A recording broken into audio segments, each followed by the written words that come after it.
Hello everyone, so as we finish the full history of BMW in its powerful letter M and Mercedes-Benz together with Brabus, which you can check by pressing the top right corner. So now it is time to learn actually the shocking facts about those two auto giants, which probably some of you haven't even heard about yet. So two very well-known auto companies have their own secrets which were not said to us. But I'll try my best to cover most of them in this video. Also, I want you guys to comment on your favorite model from these two brands. So let's say mine from BMW would be BMW M5, or from the actual BMW would be probably a 440i. And from Mercedes, I really like the C63, and that's about it. Okay, so let's begin with the first BMW, and then we'll move to Mercedes-Benz facts. Okay, so starting with BMW. BMW stands for Bayerische Motorenwerke GmbH, which roughly translates to the Bavarian Engine Works Company. You would be actually surprised to know that the majority of BMW owners don't even know what it stands for. BMW used to produce plane engines back in the World War I and II. So the company came about during World War I to tackle Germany's shortages of fighter planes. However, BMW discontinued aircraft production after the war ended. Furthermore, the Treaty of Versailles forbade any German business for manufacturing warplanes. So the next one is the signature grille design is called the kidney grille. One of the most distinctive features of the Beamer is the unique grille design. Some BMW owners even go as far as decorating and customizing it for fun. Well, why wouldn't you, right? BMW entered the electric car market in the early 70s. Can you guys just imagine, in the early 70s, the electric car was already introduced to the world. So many people considered electric cars as a modern concept, but the truth is many manufacturers were ahead of the game decades ago. In fact, BMW manufactured its first electric vehicle in 1972. This model was called the BMW 1602E. Moving to another very interesting fact, which most of you probably knew, but some of you probably still haven't heard about it, which was very shocking for me, that BMW owns Rolls-Royce and Mini. BMW has managed to acquire multiple brands throughout its many years of success, including the British manufacturers Rolls-Royce and Mini. BMW currently oversees the production of these cars. BMW is so proud of the high-quality engine that it produced. It has designed its Germany headquarters to mimic it. The design replicates the four-cylinder engine. Interestingly enough, the same four-cylinder engine is what made the World War I airplane so successful in its time. So today, the BMW and Mercedes brands are two of the most luxurious and respected vehicle manufacturers around. Many people are surprised to learn that one at a time they almost became the same company. So during the Cold War, BMW was struggling financially.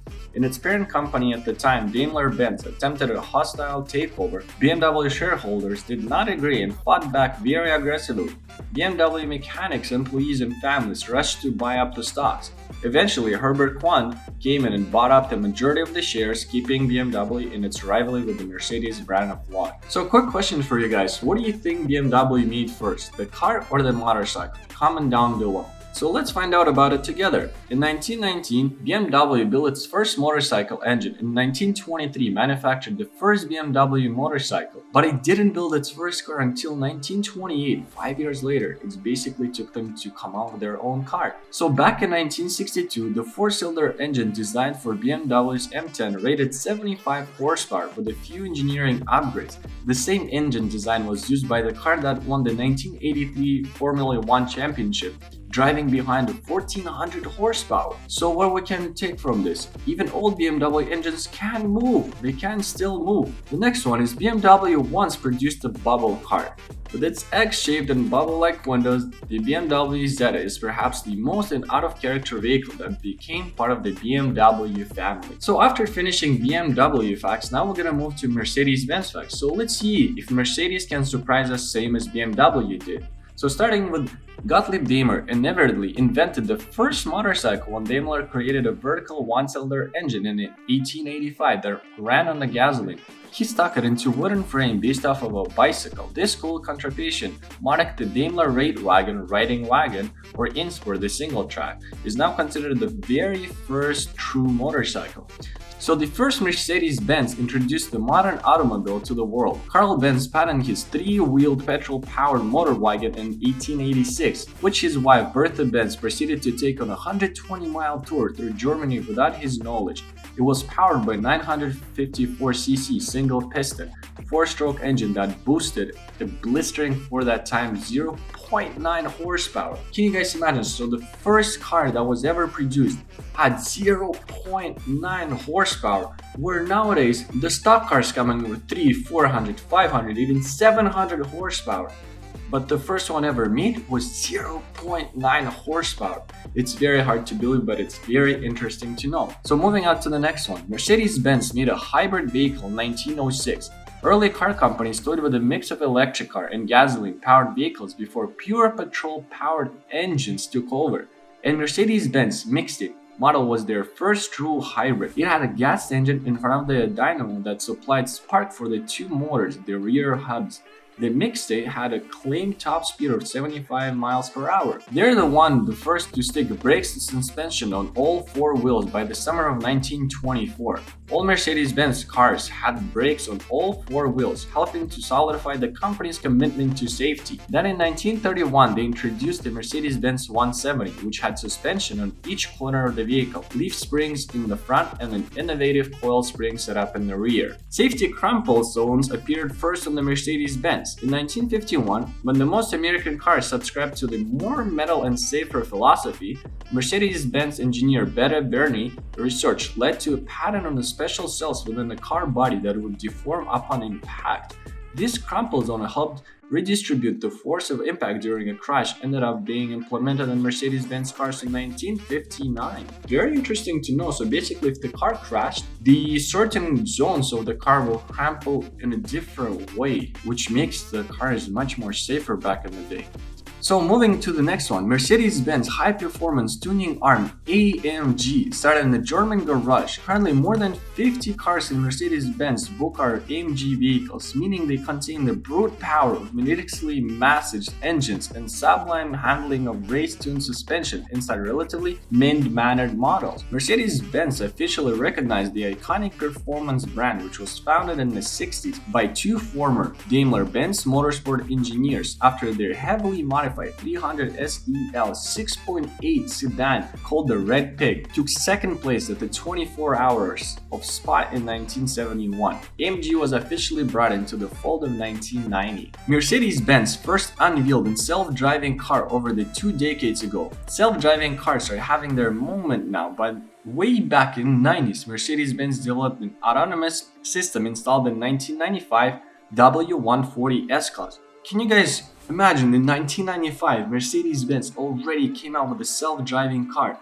where nowadays it only came out a couple years ago. The car packed full of microprocessors, making it equivalent to a supercomputer at the time, drove over 1,000 miles in Autobahn, and it had up to 115 miles with a little to no input from a human driver. The systems on board eventually developed into what you'll find in the Mercedes-Benz latest safe driving tech. Who do you think, guys, got the first ever driving license? So let's find out it together right now. Inventor of automobile and founder of the Mercedes-Benz, Karl Benz was the first person ever to own a driving license. The citizens of Mannheim, Germany had complained about the terrible noise and smell produced by his motor wagon in 1888. Karl Benz had thus requested the Grand Ducal Authority for written permission to drive his vehicle on the public roads. Now it's time to learn more about the numbers, the letters on the Mercedes cars. The number and alphabets in the name of each Mercedes-Benz car reveal a lot about its under the hood. The numbers describe the displacement of internal combustion engine. Deciphering the alphabets in the name tell you a lot about the car. C refers to a cool body, and a G represents off-road vehicles or SUVs.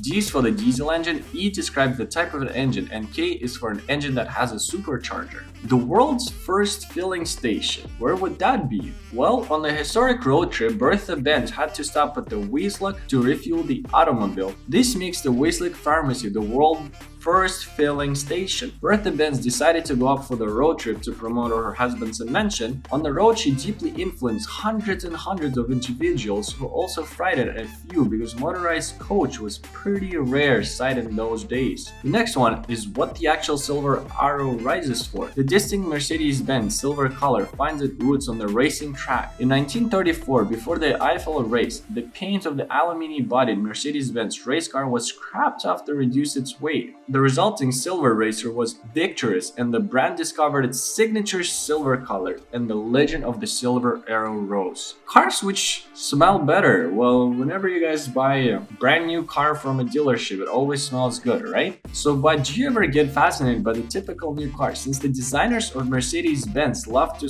smell too, of course? Here comes some good news for you. The designers have added an active perfume system on their S-Class vehicles, which dispense 4 different fragrances created by their senior perfumer Mark von Ende. While purchasing their new car, buyers can choose between the 4 fragrances, which are specifically designed to complement the leathery smell of a new car. These include Freeside Mood, which is a citrus smell, Sports Mode, Floral and Outdoors, Nightlife Mood, Leather and Wood, and Downtown Mood, Floral and Musk. So that is it. We came to an end for shocking facts about those two auto giants. But could you guys imagine if both of the companies were merged together? How would their cars be like nowadays? Each of them showed a great history where they faced so many different and unstoppable challenges, and they went through all of them. Nowadays, both of them represent luxury auto brands by providing fast, reliable, and comfortable cars. But we all know they're pretty pricey. So let me know down in the comment which brand is your favorite and which particular fact was your favorite as well. So thank you for watching, and do not forget to leave a like and subscribe. See you in the next video. Bye!